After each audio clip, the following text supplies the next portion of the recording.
계절에 맞는 이스프링크 앰모스피어 강의할 ABO 이양입니다.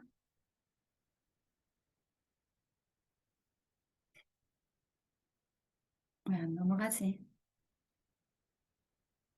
아, 자, 이제 제일 먼저 이스프링 정수기에 대해서 공부를 하고요. 그 다음 앰모스피어 스카이, 그리고 마지막에 다음 달에 출시될 앰모스피어 블루까지 같이 함께 공부하겠습니다.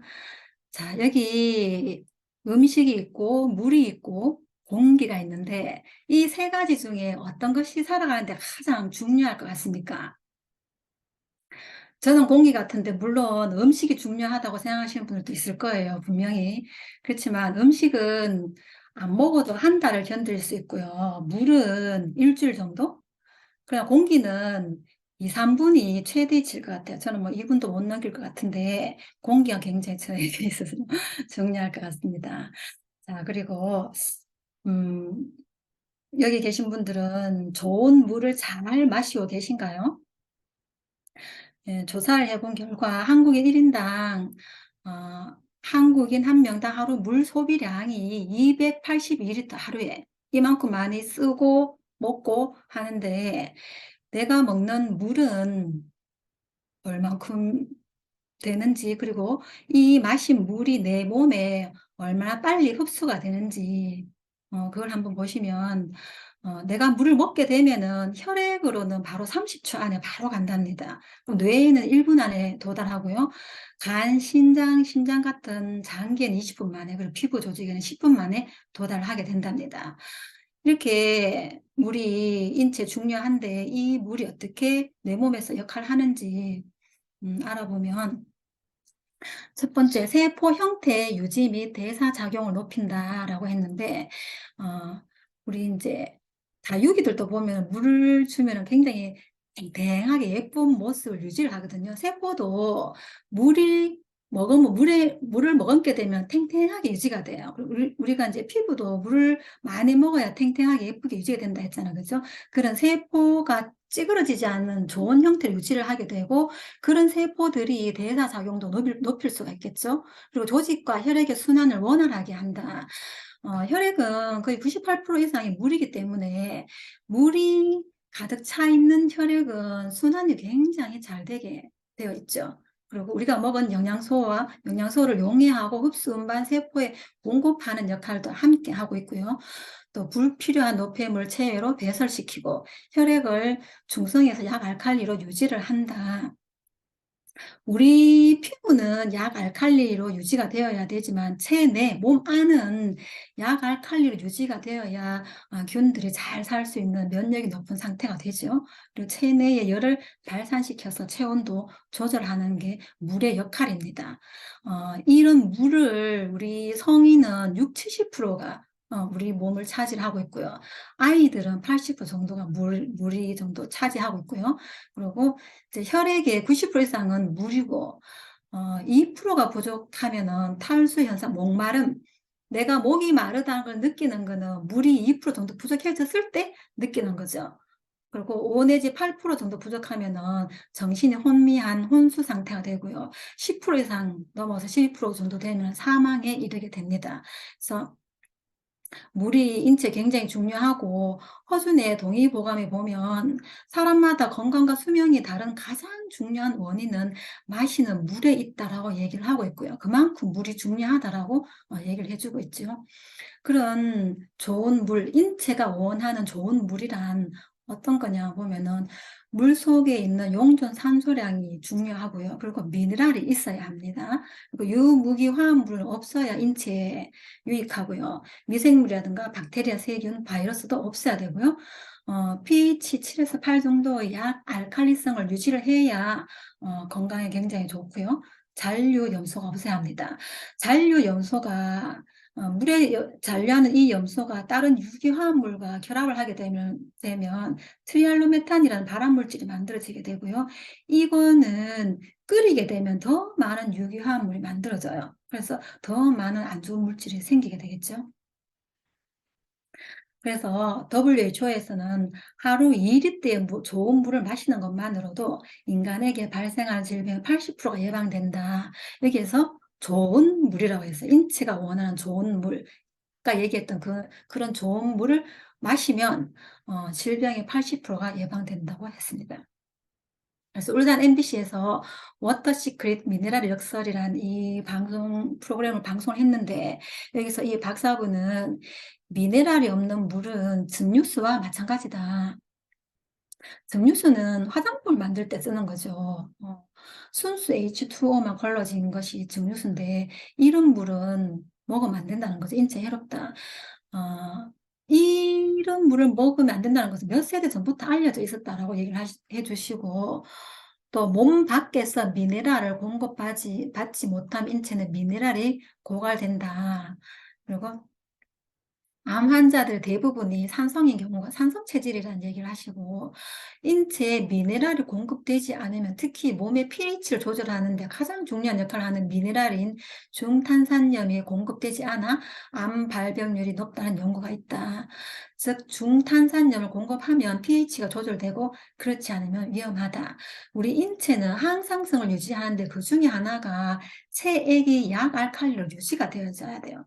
이 약 알칼리가 아니라 산성수라든가 이제 좀 산성에 가까운 음식물을 많이 섭취를 하게 되면 내 몸이 알칼리 체질이 아니라 산성 체질로 넘어가겠죠. 그러면 산성 체질이라는 것은 면역이 약해지는 그런 체질이고, 그렇다 보면 이제 암으로 발전할 수 있는 확률이 높아진다는 얘기고요.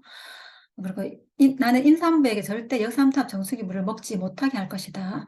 부모가 미네랄이 부족한 물을 마시면 자녀에게도 영향을 미친다는 연구 결과들이 발표되고 있다. 엄마가 먹은 것이 탯줄을 타고 태아에게 그대로 전달되어지는데, 엄마가 미네랄이 부족한 물을 계속 마시게 되면은 그 아이도 당연히 미네랄이 부족하겠죠. 그래서 태어난 아이가 예민하거나 알러지를 앓는 경우가 허다하게 있습니다. 그래서 8개월 된 태아를 보시면은 95%가 수분이라고 되어 있어요. 그만큼 물이 중요하다는 거죠. 그리고 어른들은 다른 반찬이나 음식을 통해서 보충을 할 수 있지만, 우유나 젖을 먹는 어린 영아들은 미네랄이 전혀 없는 물을 먹게 되면 여러 가지 칼슘이나 포타슘, 아연, 철분 등 우리 몸에 필요한 물질이 상당히 결핍되기 쉽다. 그래서 신경 기능에 이상을 가져온다든지 성장에 지연이 온다든지 성격에 이상을 초래할 수도 있다. 이런 것을 결정짓는 게 미네랄이라는 거죠. 물 속에 있는 미네랄.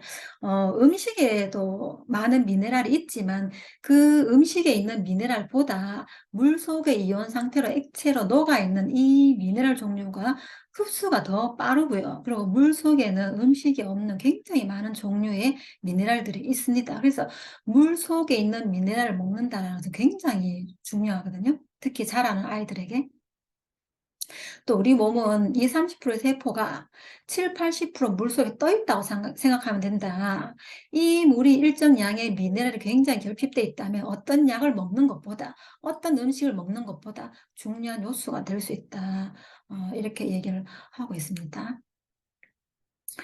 자, 여기 이제 수돗물을 보실 건데, 어, 지금 보시면은 이제 아파트가 10년 미만에 지어진 아파트보다 한 20년, 30년 넘어간 아파트가 더 많은데, 그 아파트 지을 때 배관도 같이 깔 거 아닙니까? 그죠? 근데 벌써 13년이 된 이 배관도 이만큼 막혔고, 20년이 넘어가는 더 막혔고, 25년이 넘어간 거는 부식까지 하고 있잖아. 그죠?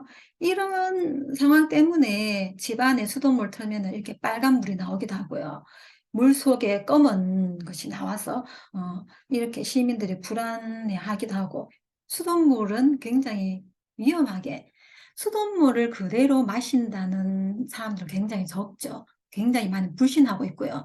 그래서 요즘에 또 이런 언론의 기사들 보면은 하천으로 흘러드는 방류수에 든 항생제 영향 이렇게 나오는데, 물 속에, 수돗물 속에 항생제가 들어있다라고 얘기를 하고 있고요. 그리고 살처분된 돼지가 이제 어떤 질병이 있어서 예전에 살처분을 많이 했잖아. 그죠? 이렇게 그 살처분된 곳 주위의 하천에 피가 섞인 이런 물이 흘러가는 것도 보여지고 있고요. 사실 저희 아파트 저 뒤편에 가면은 굉장히 큰 돼지 농장이 있어요. 한 7, 8년 전에 우리 여기도 이제 돼지를 매몰시킨 적이 있었거든요. 몇 천 마리를. 그때 그 동네에 촌동네다 보니까 이제 집안 방에 말고 마당에도 수도가 있거든요. 그 수도물 틀면은 빨간물이 나온다는 얘기를 했었어요. 그게 전부 다 지하수는 결국은 통하게 되어 있으니까 이렇게 땅에 스며든 돼지 사체에서 흘러나온 것들이 이렇게 나왔을 거라고 생각이 들어요. 심심찮게 볼 수 있습니다. 그리고 한강에서는 세균의 항생제 내성을 옮기는 신종 바이러스까지 발견이 되었다라는 이런 기사도 있습니다. 이거는 영화인데 조금 길지만 잠깐 한번 볼게요. 이 이야기는 실화를 바탕으로 제작되었습니다. 록 빌럿은 화학기업을 변호하는 잘나가는 환경 변호사다. 어느 날 한 농부가 그를 찾아온다. 웨스트 버지니아부터 롭을 찾아왔다는 농부는 롭에게 자신을 변호해달라고 요청했다. 그는 화가 잔뜩 나 있었다. 그들이 물을 오염시키고 내 동물들을 죽이고 있어. 롭은 농부가 대체 무슨 말을 하는지 알 수 없었다. 죄송하지만 전 당신을 도와드릴 수가 없어요. 다른 변호사를 찾아보세요. 동네 변호사들이 다들 겁을 내더군. 다들 듀폰이 무서운가 본데 난 무서울 게 없다고. 농부는 농장 근처에 듀폰의 매립지가 생긴 후 가축들이 죽어나가고 있다고 말했다. 전 화학기업 전문 변호사예요. 듀폰 같은 회사가 제 고객이라고요. 이젠 날 변호하면 되잖아. 다른 변호사를 연결해 드릴게요. 농부를 돌려보냈지만 롭은 마음 한구석이 편치 않았다. 얼마 후 롭은 농부의 농장으로 찾아갔다. 자전거를 탄 동네 아이는 이방인을 보고도 활짝 웃었다. 아이의 미소는 어딘가 이상해 보였다. 주유소에서 마주친 남자의 얼굴은 보통 사람들과는 확연히 다른 모습이었다. 농부는 죽은 가축들의 장기를 롭에게 보여주었다. 이게 젖소의 쓸개야. 이렇게 큰 쓸개는 처음 보네. 이빨도 봐. 시커멓잖아.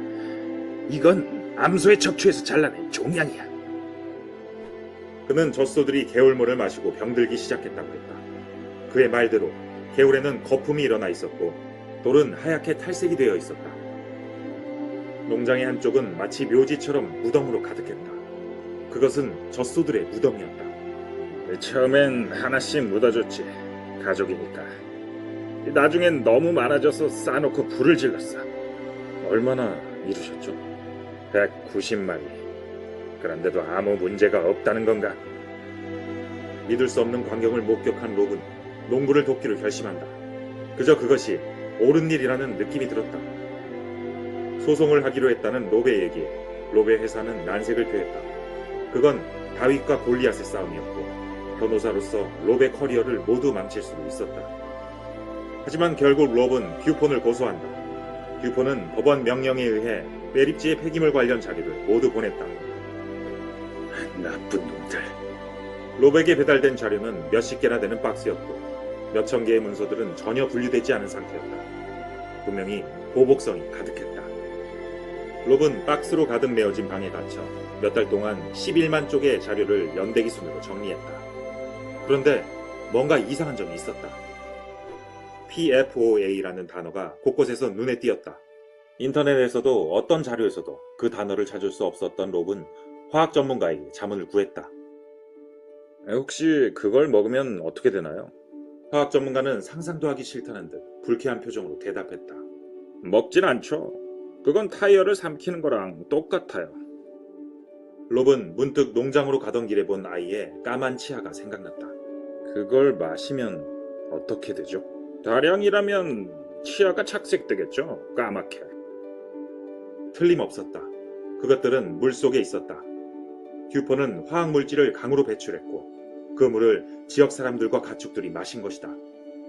롭은 문서들에서 PFOA를 오하이오 강에 배출했다는 기록을 찾아냈다.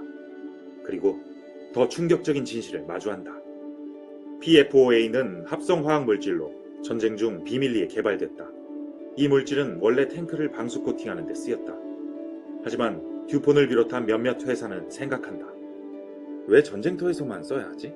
미국 가정에서 써보자. 그들은 그 화학물질을 가져와 프라이팬을 코팅하는 용도로 개발했고 이 물질을 테프론이라고 이름 붙였다. 그런데 테프론을 만드는 노동자들이 메스꺼움과 고열에 시달리기 시작했다. 그 원인을 알고 싶었던 듀폰은 담배에 테프론을 섞어 노동자들에게 피우게 했다. 담배를 피운 노동자들은 모두 병원에 입원했다.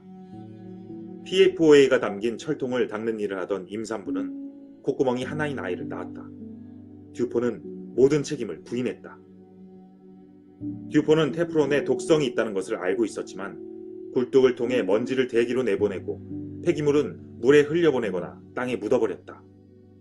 그렇게 인류의 99%를 중독시킨 것이다. 독성 폐기물을 유출하며 인류 99%를 중독시킨 미국 최고 화학기업 듀폰과 이를 20년 동안 추적한 록 빌럿의 실화를 그린 영화 다크워터스의 일부입니다. 이 이야기는 미국에서 익스포셜이라는 책으로 출간되기도 했는데요. 전 세계를 위험에 빠뜨린 독성 물질 PFOA는 프라이팬부터 에어프라이기, 콘택트 렌즈, 아기 매트까지 우리 일상 곳곳에 침투해 있어서 충격을 더합니다. 이 역사상 최악의 환경 스캔들은 가습기 살균제 사건, 후쿠시마 오염수 방류의 위험까지 지금 대한민국이 마주한 문제들을 떠올리게 합니다. 지금 우리는 안전한 걸까요? 인류의 99... 이 이야기... 네, 참 무서운 영화인데, 그래서 뭐 수돗물에 굉장히 안 좋은 물질이 들어있다는 걸 얘기를 주는 거고요. 그리고 이제 국내에서 수유부 대상으로, 모유 수유하는 수유부를 대상으로 이런 PFOA 같은 과울화합물이 있는지 없는지 연구를 해보니까 거의 모든 임산부에서 다 검출이 되었다고 얘기를 하고 있어요. 음. 또 이제 이런 과부하 화합물이 얼만큼 많이 나오냐, 어느 강에 많이 있느냐 이렇게 봤을 때 대한민국의 저 밑에 있는 낙동강 물이 흐르고 있는 대구와 부산 쪽이 굉장히 위험하게 많이 검출되고 있는 상황이고요. 그렇게 수돗물이 위험하고, 그러면 우리가 먹는 다른 물 하나는 또 이제 생수인데, 이 생수업자가 생수를 만들어서 최종 소비자인 저에게 오는 동안 얼마나 많은 시간이 흐르면서 얼마나 많은 햇빛과 자외선에 노출되어서 안 좋은 환경 호르몬에 유출되는지, 이것도 굉장히 많이 소비자 고발 프로그램에서 많이 다뤘던 거죠. 이렇게 햇빛에 노출되었을 때 아세트알데히드 최고 3배 증가, 포르말데히드 최고 6배 증가, 이렇게 노출되는지도 모르고 그냥 우리는 마트의 냉장고에서 사다 먹게 되는 거죠. 그래서 우리가 물을 먹는 방식이 있는데 쭉 한번 살펴볼 건데요.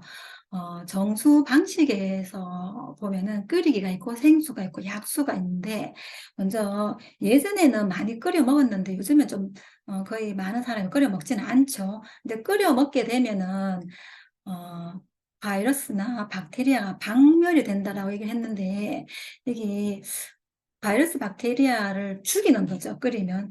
죽게 되면 이들의 시체가 물에 있게 되는 거죠. 이 바이러스 시체가 있는 물을 먹게 되면 이들이 내 몸에 들어오면 체내에서 내 독소로 간주가 되어지고 이것들이 어떤 알러지를 유발하기도 합니다. 그래서 이스프링 정수기 같은 경우에는 물 속에 있는 박테리아 바이러스를 죽이지 않고 비활성화시키죠. 씨 없는 수박처럼 살아는 때 기능을 못하도록 만드는 거죠. 이거를 본사에서 굉장히 중요하게 얘기를 했었던 기억이 나고요. 그리고 이제 끓였을 때는 유무기 화학 물질이 제거가 안 되고 오히려 더 안 좋은 발암 물질이 만들어진다고 얘기를 했었고요. 그리고 이것들은 이제 끓이다 보면 미네랄이나 모든 것들이 파괴가 되다 보니까 죽은 물이라고 얘기를 하죠. 그리고 아까 봤던 녹이나 물때 같은 고형물에는 전혀 효과가 없고 그대로 남게 되는 거죠. 그래서 끓여 먹는다는 것은 이런 안 좋은 물질을 쫄아서 먹는 거라고 생각을 하시면 됩니다. 생수는 아까 봤듯이 유통 과정 중에 햇빛에 노출되면서 환경 호르몬 위험도 굉장히 높아지고, 그리고 개봉 후 48시간 이내에 먹어야 함에도 불구하고 길게 먹는 경우도 많죠. 그러면 균이 계속 생기게 되겠죠. 그 약수물은 지금도 약수물을 드시는 분들이 있는지 모르겠지만 대부분의 약수터가 음용수 기준으로 부적합으로 판정이 났습니다. 그래서 이런 방식으로 먹는 거는 이제 추천하지 않고요. 그래서 정수기를 쓰게 되겠죠. 지금 예전에 많이 유행했던 중공 사막 필터 방식이 있는데, 이거는 처음 들으시는 분들은 중국의 사막을 연상하실 수도 있는데, 그런 것이 아니라 가는 실 안에, 그 수많은 실타래 안에 아주 가는 구멍이 뚫려 있죠. 그 구멍으로 이제 물을 걸르는 방식인데, 물론 이 정수 방식은 미네랄도 걸러서 미네랄이 있는 좋은 물을 만들어내지만, 여기서 보면은 시간이 지나 보면 실타래에 미네랄 종류가 껴서 균이 발생을 하게 됩니다. 그래서 이렇게 처음에 필터를 갈았을 때는 굉장히 효과가 좋은데, 시간이 흐르면서 내부에 이제 미생물이 번식함으로 인해서 성능이 떨어진다라고 얘기를 하거든요. 그래서 이거는 별로 추천하지 않는 방식이고요. 전기분해 알칼리 이온수기가 있는데, 현재도 알칼리 이온수기라 해서 먹는 분들이 굉장히 많아요. 주위에 보시면 이런 정수기는 굉장히 고가에 팔리고 있는데, 사실 이 전기분해식 이 정수기는 일반인들을 위해서 나온 것이 아니라 특별한 질병을 앓고 있는 분들을 위해서, 이거는 이제 의료기기용으로 원래 만들어졌는데 정수기로 지금 판매가 되고 있는 현실이고요. 이거는 먼저 역삼투압 정수기 필터인 멤브레인 필터로 완전히 걸릅니다. 그럼 산성수로 만들어서 여기에서 다시 이쪽으로 돌리면은 산성수, 이쪽으로 돌리면은 알칼리수, 이렇게 전기 분해를 하는 방식이죠. 사실은 이 물을 드시는 분들은 헛똑똑이에요. 왜냐면 알칼리 이온수가 좋다라는 건 알고 있는데 왜 그 물이 알칼리가 되는지는 모르는 거죠. 물에 미네랄이 있으면 그냥 그게 알칼리예요. 일반에 자연계에 존재하는 모든 물이 알칼리수예요. 근데 그게 인간이 안 좋은 걸 투여해서 그걸 빼내고 먹으면 되는데, 이런 정수기를 이제 알칼리 이온수기라고 좋게 생각하고 사람들이 먹고 있는 거죠. 이거는 굉장히 비쌉니다. 그래서 일반인들이 먹는 걸로는 추천하지 않습니다. 그리고 여기 보시면은 이 알칼리 이온수의 알칼리 정도가 8을 넘어가는 아주 강 알칼리로 가는 그런 이온수기거든요. 그래서 너무 우리 체내의 알칼리와 맞지 않기 때문에 별로 추천하지 않습니다. 그리고 역삼투압 필터 방식이 국내에 많은 정수기들이 하고 있는 방식인데, 여기 멤브레인 필터, 이 필터가 이제 아주 작은 구멍이에요. 그 구멍으로 물을 빼내는 건데, 그렇다 보니까 미네랄 종류는 그 구멍보다 커요. 그래서 미네랄이 다 빠져버리는 순수 H2O만 남게 되는 거죠. 그래서 이 물 자체가 인체에 산성화로 만들고 알러지, 당뇨 이런 질병 유발하는 그런 정수 방식이에요. 그래서 이런 정수기 같은 경우에는 또 지금 상황에서는 많이 이제 여- 지금은 이 방식을 채택하고 있는 회사들이 이 역삼투압 구멍을 좀 더 크게 헐겁게 만들어 놨어요. 그래서 미네랄이 나옵니다. 이 정수기에도 미네랄도 있지만은 또 뭐가 있냐면 미네랄보다 작거나 미네랄 크기 정도의 어떤 유해한 물질도 같이 있게 되는 거죠. 이런 역삼투압을 먹을 바에는 수돗물 그냥 드시면 됩니다. 이 역삼투압 방식은 지금 현재로서는 수돗물보다 못한 그런 정수 방식이라고 생각하시면 돼요. 그래서 이 정수 방식은 바이러스나 박테리아 제거에 비효과적인 그런 정수 방식이라고 생각하시면 됩니다. 그래서 정수기를 선택할 때 필터를 꼼꼼히 따져 보셔야 되고, 그리고 이 필터가 안 좋은 인체에 좋지 않은 물질을 걸르면서 살균도 해주는 그런 방식이냐를 따져보셔야 되고, 객관적인 기관에서 인정을 했느냐, 그리고 경제적으로 이제 가성비가 좋으냐, 그리고 사람이 관리하지 않은 똑똑한 기계가 관리를 하느냐, 그래서 미네랄이 있어서 물맛이 좋으냐, 이런 부분까지 한번 생각을 해보시면 되고요. 여기는 TV 프로그램인데 잠깐 한번. 한 모금의 기적. 정수기 물은 영혼이 없는 죽은 맛의 물이다. 우리 몸에 꼭 필요한 미네랄까지 제거하기 때문에 우리 몸은 산성화되고 미네랄이 부족해서 근육이 위축이 되고 암이 생길 수도 있어요. 건강한 사람이 정수기 물 먹으면 환자 된다. 무슨 말씀입니까? 이게 우리가 깨끗한 물 먹으려고 비싼 돈 주고 구입한 정수기 물이 오히려 암세포를 활성화시키고 또 당뇨병, 심장병 같은 질병을 유발한다는 보고가 있습니다. 우리 국민의 70%가 사용하고 있는 역삼투압 정수기는 이 물속에 들어있는 여러 가지 중금속이나 질소 같은 유해 물질을 완벽하게 제거합니다. 이 완벽하게 제거하다 보면 우리 몸에 꼭 필요한 유익한 미네랄까지 제거하기 때문에 네. 문제가 되는 거죠. 그런 성분이 없어지기 때문에. 네. 그 미네랄을 완벽하게 제거하게 되면 물이 굉장히 산성 쪽으로 가게 돼요. 예. 이렇게 산성이 되면서 우리 공기 중에 있는 이산화탄소를 싹 물속으로 갖고 들어가거든요. 그래서 산도가 자꾸 높아집니다.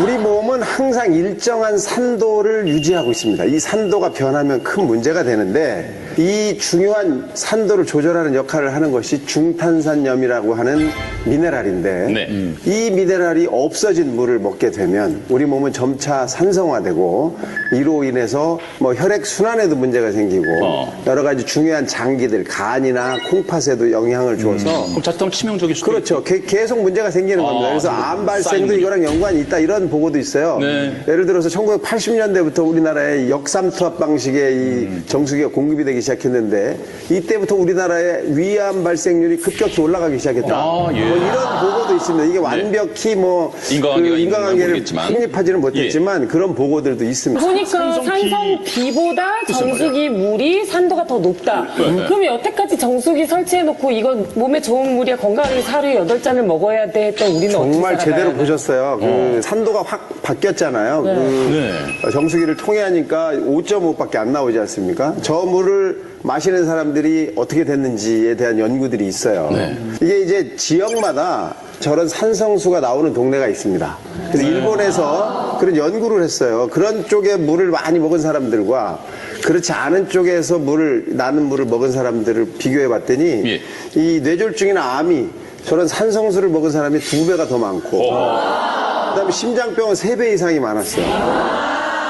미국에서도 똑같은 그런 연구를 했는데 이쪽에서도 역시 심장 질환이 약 15% 이상 더 많았다라고 되어 있고 영국에서는 45% 한 모금에 네, 이렇게 역삼투압 정수기 그리고 이제 생수 그리고 수돗물 이스프링 정수기로 실험을 해본 거예요. 이렇게 고구마 순을 넣었을 때 어느 물에서 가장 많은 가장 잘 자라나 봤을 때 미네랄이 풍부한 이스프링 정수기 물을 먹은 고구마 순이 가장 잘 자라는 것을 보실 수가 있어요.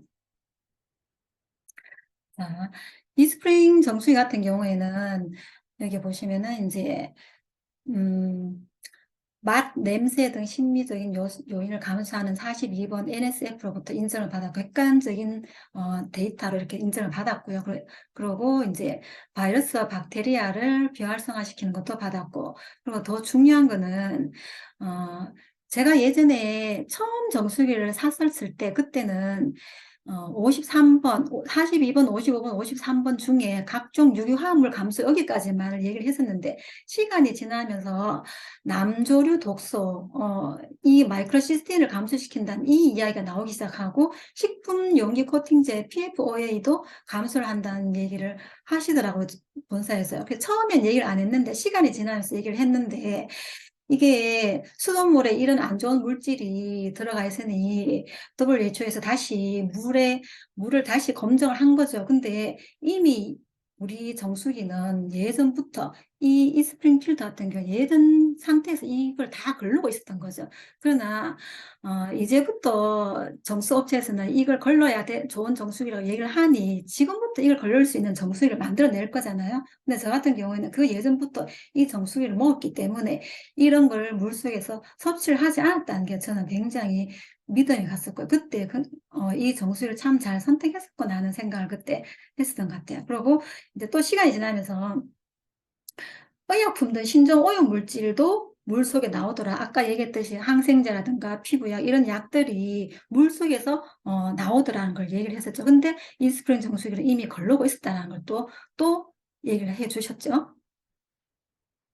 보시면 이런 처음에 필터가 이 상태였는데 이제 아까 그 수도관이 많이 부식되었을 때 이런 필터가 나중에 교체할 때 보면 이런 정수기 필터가 나오기도 하죠. 그래서 여기 보시면은 이스프링은 지난해 NSF로부터 신조 오염물질 15종을 모두 제거하는 정수기 성능을 인증받았다. 그런데 이스프링이 유일하다. 15종 모두 제거하는 정수기가 국내에는 이스프링만 유일하다는 얘기입니다. 얼마나 이스프링 정수기가 좋은 성능을 갖고 있는지 한번 더 볼게요. 이스프링 비하인드 스토리 Y 1편 압축 카본 필터. 유해 물질을 걸어는 필터가 더 촘촘해질수록 이로운 미네랄까지 걸러낼 수 있습니다. 이는 몸에 좋은 성분도 나쁜 성분도 모두 걸러낼 수 있는 것이죠. 그래서 이스프링은 유해 물질은 거르고 몸에 좋은 미네랄은 남길 수 없을까 고민했습니다. 이스프링은 코코넛 껍질에서 얻은 탄소를 사용하여 0.2 마이크로미터 크기의 작은 입자까지 걸러낼 수 있는 압축 카본 필터를 개발했습니다. 이것은 압축 카본 필터의 구조를 이해하기 쉽게 만든 모형입니다. 이 모형에 미네랄과 크고 작은 오염물질이 섞인 물을 통과시켜 보겠습니다. 이스프링 압축 카본 필터는 물속 미네랄은 지켜내고 압축된 탄소 입자 사이의 구멍보다 큰 유해 입자는 통과하기 전에 걸러냅니다. 구멍보다 작은 유기 오염물질, 중금속 등은 탄소 입자에 붙어 걸러지죠. 이게 바로 유해 물질은 거리고 미네랄은 지켜내는 압축 카본 필터의 듀얼 액션입니다. 좋은 물, 이스프링 비하인드 스토리 Y 2편 NSF 인증. 좋은 물을 위해 스스로 높은 기준을 만들어온 이스프링. 좋은 물을 위한 원칙을 엄격하게 지켜나갈 순 없을까 고민했습니다. 그래서 이스프링의 좋은 물을 믿고 마실 수 있도록 물이 들어가는 순간부터 나오는 전 과정을 검증받습니다. NSF는 정수기 안전성 인증을 제공하는 세계적인 시험 기관입니다.